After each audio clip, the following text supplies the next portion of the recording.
Finally, with episode 20 of Fern Beyond Journey's End, we finally reveal the mysterious individual in the OP, which is apparently Serie. And despite the fact that I was assuming at the time that it was going to be a demon lord, it apparently, I don't know, it looks like an elf, but it could be both. I mean, what to say that a demon lord can't disguise themselves as an elf? But again, at the same time, with what they're kind of indicating with this individual, it seems pretty obvious they're looking for Frieren. I think, I have no doubt it seems like this. Now, that's going to be a really odd case if this person is doing all of this, like creating this association and everything just to find Frieren. But again, being an elf, being especially looking specifically for people that were involved in the war itself, or at least those that have crafted their mage arts in the war, kind of makes me believe that it's somebody looking for Frieren. Because yes, Frieren, being an elf that fought in the war and obviously did something really incredible with their magic, but kind of interesting more in the idea of this individual seemingly knowing all known spells, or at least that's what they claim. But I'm going to be very interested to see what direction that goes, because obviously if it does turn out that Frieren does become a first class, she's obviously going to encounter this individual because she's going to get her wish granted. Now, it doesn't really specify if those that gain the title of first class immediately go to meet this person and they immediately give them whatever spell they want, or if it's a case of them having to be in that class. Now, it does sort of give some sort of credit to why these, at least the ones that we're meeting right now, the first class that we're meeting right now, are all kind of weird. Like these people, like, I guess, devoted themselves to their craft and are kind of emotionalist in a lot of regards, doing horrible things. Now, granted, Sense is calling out Ginal, for what he's doing with this current first, test, but at the same time, they kind of seem a little off, and even Richter says they're kind of off in a way. But yes, episode 20 of Frieren, I'll get more into that when we get around to it, but yeah, let's just kick that off my impressions of the episode, opening up things with Wirbel and Uubel fighting each other. Essentially, two individuals that have stained their hands with blood fighting each other, and this was kind of a fight that I was kind of looking forward to, mostly in the idea of two seemingly very heartless people just going at it, and yet still seemingly at the end of the fight itself, showing some sort of sense of humanity in the sense of Wirbel not really wanting to kill Uubel. But it does seem like Uubel is, I don't know, again, it kind of indicated that she wasn't wanting to kill him, but that could just be more of her twisted nature. We got a sense that Uubel has killed before because she was killing bandits. She apparently killed a previous test runner. And now we have here the two of them going at it. And she seems pretty cutthroat. Like even the moment where he binds her, says, okay, give up the bird. And she's like, oh yeah, you could have taken the bird from me. So there's something about your ability. And she immediately goes after him again. But she goes for, I think she was going for his eyes because she cuts his face. And he says, why didn't you go for my throat? Anybody that was trying to kill me, they would go for my throat. Why would you not do that? Again, kind of indicates the idea that either she's trying to, I guess, torture him, doesn't want him to die immediately because that's no fun, but she wants to mess with him. And so she was going for the eyes. But I don't know. It kind of gives that little area of unknown there of, are the two of these as heartless and cold as you would kind of deem them to be because the fact that they have killed before? And yes, we get quite a bit of insight into Wirbel himself and what he's kind of gone through, and it's the idea that he's a part of this mercenary group, but more in the idea that, yes, he has stained his hand with blood, and when Uubel kind of questions him, can you really kill a woman or a child? Yeah, he's technically, at least according to him, has done that before. Being on the battlefield, he notes specifically, especially the North, kind of giving this indication that the North is a lot more brutal when it comes to how they handle wars. There's less of a sense of any sort of honor. And yes, that in this particular land, when it comes to these fights, yes, whenever they do get drug into actual wars between nations, sometimes they go on that battlefield and the other side is utilizing things that are going to affect them as a human. And that is, yes, facing off against a bunch of children. That's something that's not, a lot of people are not going to be able to handle. That is something that just seems completely inhumane. You would not even dream of even doing that in a battle, is sending your children out there. But there's sides of the war that are willing to do that. And yes, a very thing that has happened in the past and still does happen. And it's extremely heartbreaking. I'm kind of surprised that the writer for this series was willing to get into this topic because it is a very sensitive topic, and the idea of, sending children off to war just to manipulate the other side in some way, that you would have one side of that battlefield is so heartless they're willing to do that. It's super tragic. And it was more sad in the idea that Wirbel says specifically, it wasn't hell. Whenever we faced off against situations like this, it wasn't hell. It was actually commonplace. He's making the distinction there of this isn't something that just happens on a whim. This is something that always happens. This is something that we were used to, which is, again, even more tragic in itself. But like I said, I really like this interaction because you have Uubel is essentially trying to bait him. And it doesn't seem like I guess Uubel's the type that just doesn't really shake easy. And the idea that she's pretty much constantly at him. Like, she's not giving up. Like, she's literally bound, waiting for execution, and she's still jabbing at him. Like, she's trying to call his bluff, essentially. She's trying to call his bluff so that she can get the upper hand, and then she can go for his throat. But again, it's kind of that struggle in the idea that it seems more like she loves the fight to death. It's not so much that she's wanting to die, it's just she's wanting to have that glory death in combat. Like when he first binds her, it's literally like she's like, oh, this is no fun. I was looking for my fight to the death, and he's just going to settle this by binding me, taking the bird, and walking away. I want to fight to death. But yeah, as she's stalling him, eventually Fern shows up. And he's like, where's Ehre? You actually beat Ehre? And also the fact that he's shocked the fact that he couldn't even sense her. Like, she completely got rid of her presence. Which again is what Frieren has pretty much taught Fern. But I like this because he's like, wait, what happened to Ehre? I killed her. Oh. And then you immediately, Uubel smiles. I thought at first that Uubel was smiling because she's twisted, that she's killed, and then she's like, oh, this girl's just like me. Like, this girl's cutthroat like me, she killed that person. But no, it's obvious once he leaves that she knows that Fern is lying, that Fern didn't really do that. And I'm kind of curious how Uubel knows that, because Fern is such a poker face. Fern is a walking poker face. She barely ever has any emotion there. So even when that whole encounter, she's literally like stone faced. Yeah, I killed her. And so how would Uubel pick up on that? But it seems like Uubel has some sort of ability to pick up on lies. And I think that's probably why she was calling out Wirbel the entire fight, is that she knew that he wasn't going to kill her. It kind of makes me believe that because she even seen through Land. I forget what he said about Land, but she knew. Later on, we find out from Land fighting this other guy that the entire time he was a clone. The entire test, he has been a clone. He made a clone to sit in for him, walking around with Uubel and Fern, doing the entire test all the way up into this fight. He has been a clone. And he was doing that because he doesn't trust anybody. And Uubel said something to the effect that he's a trickster or something like that. I think she knew the entire time they were with each other that he was a lie. He was a clone. Again, she calls out Fern for that lie that she killed Ehre. I think she has some sort of ability to see through things. It could just be a natural thing. It could be that her specifically as a natural person, she has dealt with, criminals and crooks for so long that she's just good at reading people. That could be a case as well. But yeah, good on him. Good on him. Really fantastic. Fern just completely wrecked Ehre. Which, yes, cutting to Wirbel going off to find Ehre, ends up finding her, of course, alive. There was a side of me that was like, did Fern really kill her? I mean, I could totally see it, but not really. I mean, it's one of those things of like, you can totally see her being cold-blooded to kill a demon because we've established that demons are not technically human. They're not beings. They're just monsters that have mimicked speech in order to trick humans. They're not humans. So there is like a morality difference here between her killing a demon and killing an actual human. So yeah, I was kind of thinking that, no, I don't think she would do it. But at the same time, I don't know. I could see Fern doing it if it's her only option. But yeah, I love the scene with Wirbel and Ehre. It's like this freaking Orsted wannabe Wirbel is just an absolute tsundere. That's what went into my head the moment that Wirbel's like, talking up this whole thing about the situation in his past and trying to be mean and gruff, and yet he's actually, playing into Ehre and actually carrying her and everything. It's like, this dude's a total tsundere. He's an absolute tsundere Orsted. Orsted wannabe with that jacket and everything. But no, Ehre points out the fact that, yeah, Fern just completely decimated her using basic magic. She just overwhelmed me with nothing but basic magic. And that makes sense. The idea of using something that is so basic, it's simple, it's tried, it's true. They know the ins and outs of it. It has no kind of flaws. And yet she can create a bunch of it because it's so simple that she can create this massive barrage. And of course, adding that fact that her mana and everything. And yeah, I like the fact that she's like, you probably won't believe me. And Wirbel's like, nope, I believe you.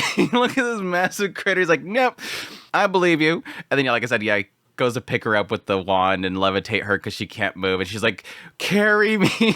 It was super cute. I love it. And then it gets to the other guy, and the other guy's like, carry me too. And he's like, no, I'm going to levitate you. It was good. It was great. I loved it. But yes, we get a little brief insight into Wirbel and his past, and the idea that once a long time ago, of course, the demon armies were rising up, and at some point, when he was about 5 years old, his friend of his old village left with their family to go down to the central area, and he told her, he said that he was being stupid, and I told her that I'm going to take out all the demons, and that's why he's basically joined the ranks and become such a skilled fighter, is because he's essentially trying to erase the demon kind so that they don't have that happen anymore. I lost my friends, everybody's fleeing because of this demon race, so I'm going to get rid of them. That way, she can come back to her hometown. And yes, we could all tell, based on that, it makes sense from Wirbel's perspective. He doesn't remember what she looks like, but we get an actual view of it and see that she has long brown hair, and we see Ehre, and she's sitting there smiling. We all know that it's her. But from Wirbel's perspective, he just doesn't know it's her. And he just calls him Baka. You're such a baka. Yeah, I'm a baka. It was cute. It was a cute little kind of end of that whole thing. It doesn't answer the questions that I had from the previous episode, which kind of bugs me. And the idea that Ehre said specifically that he's, crafty and he'll use any skills in order to win. And I was kind of assuming they were going to get into the whole thing about how maybe they were both going for the leadership of that particular mercenary group. But it kind of sort of indicates because of that thing, because that being their connection, I'm starting to think that Ehre maybe knows a lot about him, but she wasn't a part of the mercenary group. So that makes me believe that though there wasn't a fight between the two of them on who was going to become that rank, they just somehow met each other again at some point. Maybe through this actual encounter. Maybe they met each other now, and he just doesn't know who she is. It's a question mark. Either way, it was super cute, and I totally ship it. The Tsundere Orsted and the cute fluffy girl. But yeah, like we all knew... This is one of the things of like, it does technically play into what they talk about later, but yeah, I don't think anybody out there was expecting that was going to be it for them. They were just going to stumble upon a bird and capture it. I think I kind of assumed that was going to be the case the moment that he used the bind to bind Uubel, that I knew that he was going to end up running into another bird and, bind it. It was just a case of, yes, like they mentioned later on, it's just random luck. Running into one of these birds is random luck. But yeah, that's when we get a brief little look at the proctors as they're sitting off to the side. Well, technically, Geno and Sense. And Sense apparently is going to be running the second test, and Geno is currently running the first test. And yeah, she seems to be criticizing how he's handling this whole thing. It's like, you're killing off quite a few promising test takers. What are you doing? Making them chase after something that they can't even sense? I mean, it's completely, again, like they mentioned, it's completely random luck. Now, yes, to his credit, Frieren is indeed a case of somebody actually figuring out a way in order to be able to bring the bird to them, which most of them are going to have to rely on luck. Like they even mentioned with this episode, Fern and them, they just happen to run into a roost, and she just, bound it. And she had a spell to bind a bird. Everybody else is going to have some difficulty in finding the bird. Yeah, even Sense is knowing this. You are doing this just to have them battle. You've basically created a battlefield masquerading it as a competition. And I think he completely knows that, and he's fully accepting that. Yeah, I think that only like a third of them is going to survive. Again, similar to what Richter said in the previous episode, yeah, this is nothing to really do with trying to build these people up and try to help them be skilled. It's literally a way of culling it. They just don't want them to achieve this rank unless they are worthy in their eyes. No promising mage would die here. First-class mages simply have that much worth. Again, it's that pride thing. It is an absolute pride thing. And again, I'm curious to see how much that plays into what they're talking about with the Serie and getting this free spell, basically, and how much of it is just this kind of sense of overwhelming pride and almost inhumanity that they get to that point of being a first class. Or again, if it's something that is kind of messing with their mind the moment they became a first class. It kind of reminds me a lot of like Ranking of Kings in that regard of that, with the Ranking of Kings system and how it seems like past winners go kind of crazy. And it kind of makes you question mark, why are these people that kind of off kilter? Now, again, it seems like Sense isn't bad compared to Geno, but I don't know, we'll see at the second competition. She could be crazy. But yeah, specifically Geno has a lot of promise in somebody that's facing off against Frieren. So I'm like, are we flagging that whole thing? Like he's gonna have him speak up this Denken individual, and then yeah, Frieren's gonna destroy Denken, and then he's gonna be shocked by that. But yes, I was extremely happy with the face-off between Frieren and Denken, mainly because finally somebody in this entire world that we have met so far, somebody finally knows who Frieren is. Now, granted, yes, we did have that cute little granddaughter that knew Frieren, but she only knew Frieren because her grandmother told her to be ready for her. And yes, technically the dwarf and the guy that was waiting for Frieren in order to unseal Qual. But anyhow, my point is finally after a brief while, finally somebody knows exactly who Frieren is, knows that she's from the Heroes Party and everything. This is like my biggest complaint throughout this entire series, so I'm going to be happy the moment it happens, whenever it does happen. Yes, Denken knows exactly who she is, and it seems like he is geared to take her down. But now before that, yes, obviously we have Laufen shows up. She immediately grabs the bird, ditches off with it. She's using a Jilwar. It's a spell that was apparently made by some southern mountain group. And Frieren's like, yeah, that's really interesting. I thought immediately Fern was going to run off. Like, I want to know this spell. I see an interesting spell. I want to learn more about it. It's like the moment that Frieren sees a spell that she's any spell that she doesn't know, she's immediately like, I need to know about this. I need to learn more. Like, put the competition aside, cancel the event. She just blasts the whole place so that it all gets canceled, and she's like, tell me more. But now Denken shows up.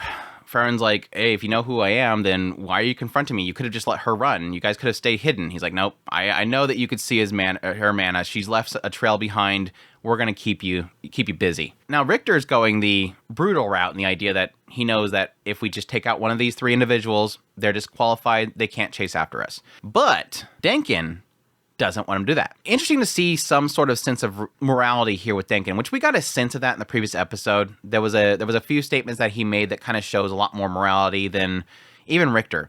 It seems like this is a person that has been through things. He's seen some stuff. And it's kind of, even Richter points out in this episode, I like that they're kind of pointing out, hey, you're an Imperial mage. You've probably killed plenty of your political opponents. Why are you acting like you're full of morals now?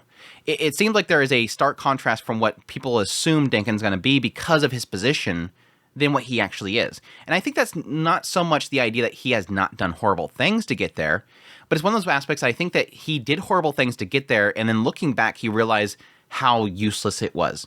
And again, it kind of indicated with the previous episode that it seems like Denken is trying to become first class because he wants to change something. He doesn't like how this system is playing out. He wants to change it. Now, the added thing that we're adding with this episode is that there's something else with this whole first class system. Again, it does seem to be implying a lot of that aspects of the pride in the first class and the system itself being so built around pride and being powerful. And he likes the public view of something more so than just pure power, because he knows that once you're overthrown, your pure power means nothing. You will get stomped out. But additionally, they're adding this other thing that Richter, well, at least Frieren agrees with Denken, says, yeah, I agree. I don't want to kill anybody. It's just a stupid title. There's no reason for us to fight to the death over a stupid title. If we can solve it outside of that, that's fine. But if it comes to me having to take your life in order for me to get a stupid title, I don't want it. Especially for Fern, because again, she's coming here like, I'm not going to use it for very long. It's not something I really need. But no, there was the added bonus that Richter decides to bring up, which is, yes, the appearance of an individual known as Serie. Apparently, 50 years ago, Serie showed up, which again, this would be past the point in which, Himmel and Frieren and all them took down the Demon Lord. So they took down the Demon Lord, some time passed, you had this point in which this individual shows up. Apparently, this is a great mage and founder of the Continental Magic Association. They appeared to reign over all humanity's magic. Now, point here that I want to point out to all the English subtitle viewers, at least the Crunchyroll version, the way that a lot of these companies like to, or at least translators like to subtitle these things and time it on the actual shows, they like to restructure the sentences so that they flow better for English. But keep in mind that when he's saying this, the very end of that sentence, he says, Serie. So he's basically saying 50 years ago, this mage showed up to the association, wants to reign over all the magic. Name is Serie. And that was the point in the show in which Frieren reacts. Now, it's important because she's not reacting to the statement to reign over humanity's magic. And that's what the subtitles make you believe. Because on the screen is to reign over humanity's magic. In the Japanese, he's saying Serie and she's reacting. So that makes me believe that she knows who this Serie person is. And that's what has me intrigued. And that's what makes me kind of throw out my theories and the idea that I think Serie knows Frieren. She knows who Serie is. And again, I kind of was wondering if it might possibly be a Demon Lord. I don't know that this Demon Lord would be if she's responding to Serie, and the name of the Demon Lord was Serie, I don't know that people would not know that. Now, maybe only people that confronted the Demon Lord know his name, and those people died except for the Hero's Party. But it makes me believe that Serie is possibly an elf that either Frieren has run into at some point in her life, or possibly somebody that Flamel knew, or maybe Flamel told her about. But again, it all seems to be indicating this idea that I think Serie is looking for Frieren. And again, why I say that is because he says, Serie is a living grimoire who knows nearly every single spell in humanity's history, closest in the world of the all-knowing, all-powerful goddess. And what is this individual doing? She's looking for mages refined during the long war against the Demon King, promising to grant special privileges to anyone who achieves the rank of first-class mage, willing to grant them any one spell they desire. Again, she's creating this, this adds to it as well, offering a spell. This Serie is looking for Frieren. Like, I have no doubts. I don't know why they're going through this effort in order to do that. I guess creating this massive mage organization, cutting off the access to the north. It's a really simple way for them to sort of essentially create a bottleneck for every mage in the world to come to this area. And so eventually Frieren's going to have to come up to the north or going to be dragged in that direction. So I guess it makes sense creating something where it has a lot of restrictions for needing access to a certain rank. Yeah. I'll make it difficult for Frieren to be able to do anything until they come here. And then they'll get to meet me, because they're obviously going to get first class. Again, I think the aspect of looking for somebody that has been refining their magic through a long war, additionally, granting them a single spell that they ever want. It's literally, Frieren, you want a spell? What does Frieren always want?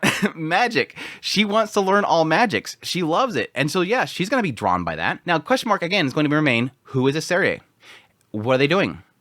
There's a side of me that believes it might be somehow tied in with the Demon Lord. It could be, again, an elf from Frieren's past. Or it could be both. The Demon Lord disguised as an elf. And Frieren knows that. Now, the question mark is why this specific name. Maybe it's an aspect that the Demon Lord, disguising themselves as an elf, is using a name that Frieren will know as their identity or something like that. I can have a million different suggestions here on my ideas of what it could be, but yeah, it's super interesting, and I'm curious to see how that. But I think that's going to be the way that this whole. I don't know how many different stages they're going to have in this contest. If it's only going to be 2, but man, if we're going this long for one single competition, I feel like the rest of the season is going to be that, because we only have 8 more episodes. I don't know. Maybe they'll end this season with Frieren meeting Serie, and I think that would be a nice cutoff point. But it sucks that we'll probably not make it to the north.